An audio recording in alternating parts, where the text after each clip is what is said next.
সেজদায় পরে আল্লাহরে বলবেন, আল্লাহ এই পৃথিবীতে আমি ছাড়া তোমার গোলামের অভাব নাই, কিন্তু তুমি ছাড়া আমার দ্বিতীয় কোনো রব নাই। চোখের পানি ছেড়ে আল্লাহরে ডেকে বলেন, আল্লাহ এই জমিনে আমি ছাড়া তোমার গোলামের কোনো অভাব নাই, কিন্তু তুমি ছাড়া দ্বিতীয় কোনো রব আমার নাই, তুমি ছাড়া দ্বিতীয় কোনো জায়গায় চাওয়ার সুযোগ আমার নাই।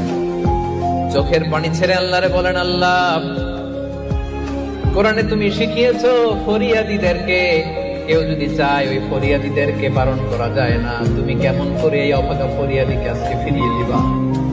চোখের পানি ছেড়ে আল্লাহর কাছে চান, সব তিনি দিয়ে দিতে পারেন। চিল্লায় বলেন ঠিক কিনা? গোটা বিশ্বের সবাই আমাদের যার যা লাগবে সব যদি আল্লাহর কাছে চাই, আল্লাহ যদি সবাইকে সবকিছু দিয়ে দেয়, আল্লাহ বলে আমার ক্ষমতার 1 ইঞ্চিও কমবে না। চিল্লায় বলেন ঠিক কিনা?